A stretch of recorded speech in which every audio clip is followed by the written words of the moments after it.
December 2024 nang madaanan natin ang isang poster ni Pastor Apollo Kibuloy. Ito ang unang pagkakataon na nakadaan tayo ng poster. Dahil ito si Pastor Apollo Kibuloy at isa ito sa tumatakbo pagka-senador ngayong Mayo 2025 at ito ay nasa linya ito ng PD sama sa mga iba pang kandidato ni President Duterte.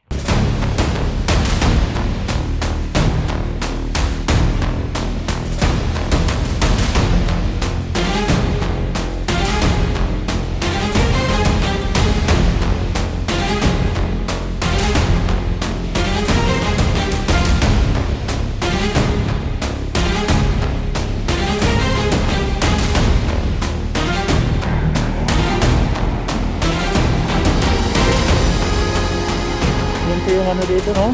Para sa Diyos at sa Pilipinas kung mahal, Pastor si Apollo.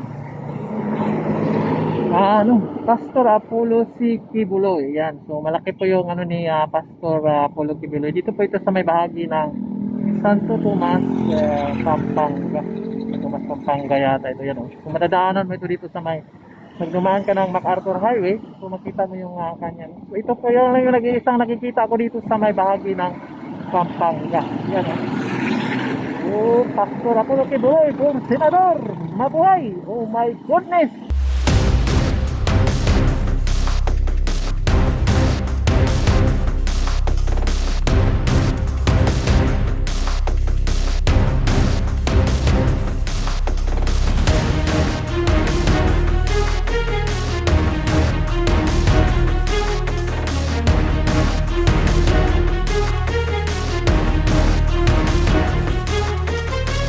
January 2025, mapapansin na natin na medyo dumadami na ang poster ni Pastor Apollo Kibuloy. Ito ay sa may bahagi po ito ng San Fernando, Pampanga.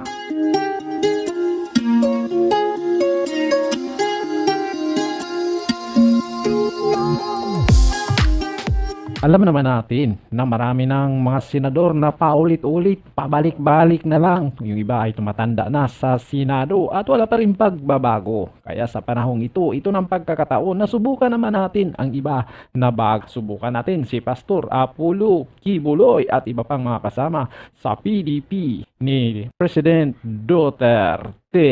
Pastor Apollo Kibuloy. Ayan, mayroon ng ano dito si tarpaulin. Tarpaulin ba tawag yan? Poster.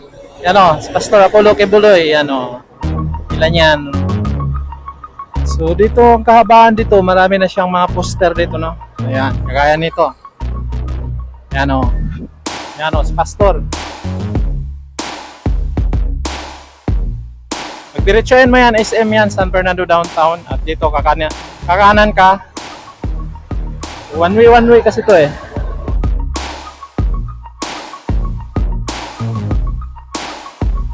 Mga higala, mga igsuon, I would rather say that he is a victim of political persecution. Ngano, kining kaso nga gikaso sa iya karon, na-dismiss na ni sa Davao. Kay wala yun ni ground. Pero gibuhi sa DOJ. Ilang gibuhi tungod kay gusto nila nga magurgur ang among magbalantay. Tungod kay si Pastor ug si former President Rodrigo Duterte, dili lang amigo, kung dili labaw pa sa managsuon ang ilang relasyon. Mga higala, usa sa iyahang plataforma ang zero corruption. Naana siya resibo.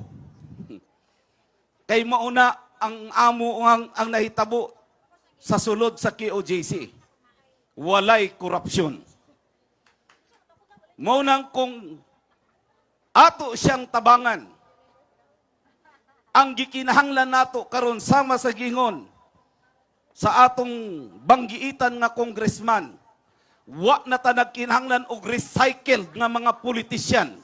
Wa na ta nagkinahanglan og mga politiko nga balik-balik na. Si Pastor Apollo Kibuloy midagan sa politika, pero dili siya politiko. Leader siya. Ang iyang resibo, ang KOJC. Nainani ang KOJC tungod sa iyang leadership. Mo nang daghang salamat sa inyuhang suporta. Ang atong gikinahanglan karon, bag-ong naong ug bag-ong pangalan. Mga tao nga dunay tinindugan. Sa dili pa ko matapos, tuguti ko niyo pag hisgot nining gamay nga istorya.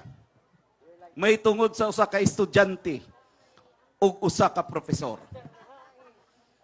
Ingon ang estudyante, "Sir, tag-ana, kung kining langgam nga naasa kong kamot, tag-ana daw, kung buhi ba ni o patay." Kung ang profesor mo ingon nga buhi, kumutod sa estudyante ang langgam mamatay. Ug mo ingon gani ang profesor nga patay, luagan sa estudyante ang iyang kamot, ang langgam mabuhi. Pero bright ang profesor. Ingon siya, "Wala ko kabalo kung ang langgam buhi o patay. Apan usa lang ang akong nahibaluan. Ang kinabuhi sa langgam naa sa imong kamot." Mga higala, ikaw ang estudyante. Ang langgam ang atong nasod. Naa sa inyong kamot ang pagpili. Gusto ninyong buhion ang atong nasod. Naa sa imong desisyon. Straight PDP laban. Suportahan nato si Tatay Digong. Duterte! Duterte! Duterte! Ayaw kalimot sa umaabot na eleksyon. Number 53 sa inyong balota, Pastor Apollo Kibuloy. Mayong gabi sa inyong tanan.